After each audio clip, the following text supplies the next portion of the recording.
Praise the Lord, hallelujah. Zion வேதாகம ஆய்விற்கு அன்போடு கூட இயேசு கிறிஸ்துவின் நாமத்தில் உங்களை வரவேற்கிறேன். இந்த தினத்திலும் எரேமியா தீர்க்கதரிசன புஸ்தகம் அதிகாரங்கள் 4, 5 மற்றும் 6வது அதிகாரங்களில் உள்ள வசனங்களை தியானிக்க சர்வ வல்லமையுள்ள தேவன் தாமே நமக்கு கிருபை பாராட்டுவாராக.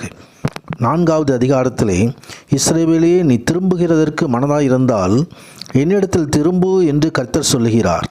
நீ உன் அருவருப்புகளை என் பார்வை நின்று அகற்றிவிட்டால் நீ அலைந்து திரிவதில்லை. ஆம், ஆண்டவருடைய அழைப்பு அப்படியா இருக்கிறது. பாவம் செய்கின்ற இஸ்ரவேல் ஜனங்களை கர்த்தர் அழைக்கிறார். யூதாவின் மனுஷரை ஆண்டவர் அழைக்கிறார். எருசலேமின் குடிகளை ஆண்டவர் அழைக்கிறார். இதோ கர்த்தருக்கென்று உங்களை விருத்தசேதனம் பண்ணி உங்கள் இருதயத்தின் நுனித்தோலை நீக்கி போடுங்கள் என்று அவர் அழைக்கிறார்.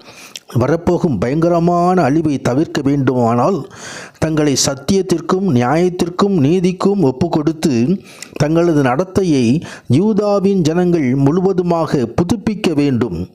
ஆவியின் உணர்த்துதலுக்கு அவர்கள் உண்மையாயிருந்து தங்களின் பாவங்களிலிருந்து மனம் திரும்பி கடினமான தங்களது இருதயமாகிய தரிசு நிலத்தை பண்படுத்த வேண்டும். பிரகாரமான விருத்தசேதனத்தில் நுனித்தோல் நீக்கப்படுவது போல அவருடைய இருதயத்தில் உள்ள தீமைகள் அகற்றப்பட வேண்டும். இருதயம் எப்பொழுதும் மகா கேடுள்ளதும் திருக்குள்ளதும் கேடுள்ளதுமாக இருக்கிறது. அந்த இருதயத்தை ஆண்டவர் எடுத்துவிட்டு சதையான இருதயத்தை, நவமான இருதயத்தை வைத்து பரிசுத்தம் பண்ண விரும்புகிறார். இதயத்தில் சுத்தமுள்ளவர்கள் பாக்கியவான்கள், அவர்கள் தேவனை தரிசிப்பார்கள் என்று எழுதப்பட்டிருக்கிறது. இங்கே ஆண்டவர் வரப்போகிறதான அழிவை ஆண்டவர் தாமே அவர்களுக்கு வெளிப்படுத்துகிறார். சியோனுக்கு நேரே கொடியேற்றுங்கள், கொடுங்கள், நிற்காதிருங்கள்.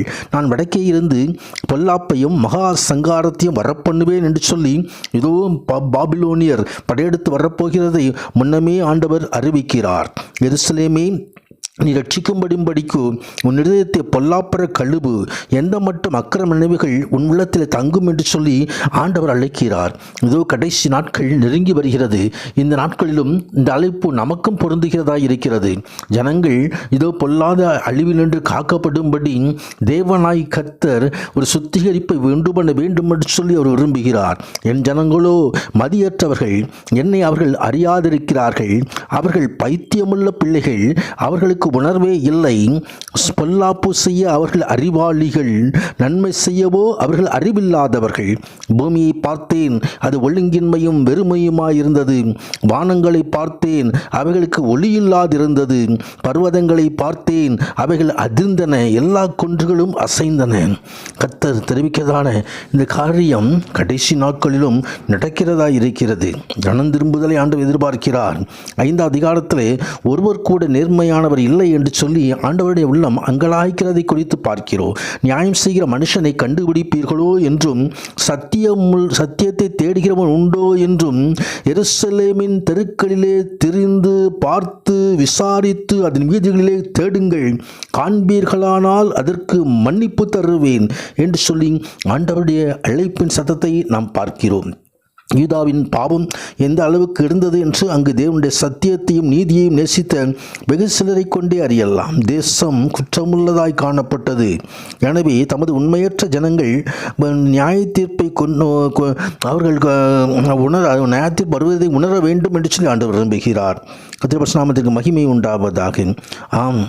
இதோ பொல்லாப்பு நம்மில் வராது, நாம் பட்டயத்தை ஆகிலும் பஞ்சயத்தை ஆகிலும் காண்பதில்லை என்று சொல்லி கொண்டிருக்கிறார்கள். அந்த தீர்க்கதரிசிகள் அது பொய்யை பேசுகிறதான தீர்க்கதரிசிகள். இதோ ஜனவர்கள் மிகுந்த அழிவை எதிர்பார்க்காத இருக்கிறார்கள். இஸ்ரவேல் வம்சத்தார், யூதா வம்சத்தார் மிகுதியும் துரோகம் பண்ணினார்கள் என்று சொல்லி கர்த்தர் சொல்கிறார் என்பதை இந்த வசனங்கள் சுட்டி காட்டுகிறது. நீங்கள் யாக்கோபின் வீட்டில் அறிவித்து யூதாவின் வீட்டில் சொல்லி கூற வேண்டியது என்னவென்றால், கண்களிலிருந்து காணாமலும் காதுகளிலிருந்து கேளாமலும் இருக்கிற அறிவில்லாத ஜனங்களே, கேளுங்கள் என்று சொல்லி ஆண்டவர் அக்கிரமங்களிலிருந்து விலகி வர வேண்டும், பாவங்களிலிருந்து விலகி வர வேண்டும், நன்மைகளை செய்ய வேண்டும் என்று அழைப்பு கொடுக்கிறார். இது எருசலேம் முற்றுகையிடப்படுகிற ஒரு எருசலேமாய் காணப்படும் என்று சொல்லி 6வது அதிகாரம் தெரிவிக்கிறது. எருசலேமிலும் அதன் மனம் திரும்பாத மக்கள் மீதும் வெகு விரைவில் வரப்போகும் பேரழிவை குறித்து இந்த அதிகாரம் விவரிக்கிறது. இந்த வார்த்தை எரேமியாவின் வாழ்நாளிலே நிறைவேறியது. யூதாவையும் எருசலேமையும் எரேமியா எச்சரித்து அவர்கள் மனம் திரும்பும்படி அழைப்பு கொடுத்தார். மக்கள் தேவனிடத்தில் திரும்பி அவரோடு கொண்டுள்ள தமது உடன்படிக்கையை புதுப்பித்தால் அழிவிலிருந்து தப்பித்துக் கொள்ள அவர்களுக்கு ஒரு வாய்ப்பு கிடைக்கும். தொடர்ந்து அளிக்கப்பட்ட எரேமியாவின் வேண்டுதல் வெறுப்புடன் புறக்கணிக்கப்பட்ட நிலைமையில் உள்ளது. எனவே நியாய தீர்ப்பு சமீபமாய் வந்துவிட்டது. இதோ பாபிலோனில் இராணுவ அதிகாரிகள் மெய்ப்பொருளுக்கு ஒப்பிட்டிருக்கிறார்கள். தேசம் அழிவுக்கு நேராய் போய்கொண்டிருக்கிறது. அவனுடைய உள்ளம் மங்களாய்க்கிறது. எருசலேமே, என் ஆத்துமா உன்னை விட்டு பிரியாதபடிக்கும் நான் உன்னை பாழும் குடியேற்ற தேசம் ஆக்காதபடிக்கும் புத்தியை கேள் என்று ஆண்டவர் அழைக்கிறார். இதோ வழிகளிலிருந்து பூர்வ பாதைகள் எவை என்று கேட்டு விசாரித்து நல்ல வழி எங்கே என்று பார்த்து அதிலே நடவுங்கள். அப்பொழுது உங்கள் ஆத்மாவுக்கு இளைப்பாறுதல் கிடைக்கும் என்று சொல்லி கர்த்தர் ஜனங்களை நோக்கி கதறுகிறதை நாம் பார்க்கிறோம். ஆனாலும் அவர்கள் மதியற்ற ஜனங்களாய் போனார்கள்.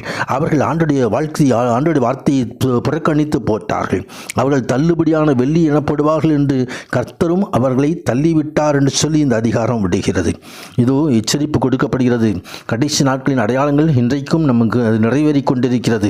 பூமி அதிர்ச்சியை பார்க்கிறோம், யுத்தங்களை பார்க்கிறோம், கொள்ளை நோய்களை பார்க்கிறோம், பஞ்சத்தை பார்க்கிறோம். தினத்திலே ஜப்பானிலே பஞ்சம் தலை விரித்து ஆடுகிறது. தினத்திலும் கர்த்தருடைய வருகை சமீபமாய் விட்ட இந்த நேரத்திலும் இதன் வருகைக்கு ஆயத்தப்படுத்துவோம். கர்த்தர் நம்மை பரிசுத்தப்படுத்துவாராக, ராஜ்யத்துக்காய் நம்மை நிலைநிறுத்துவாராக. ஆமேன், ஆமேன்.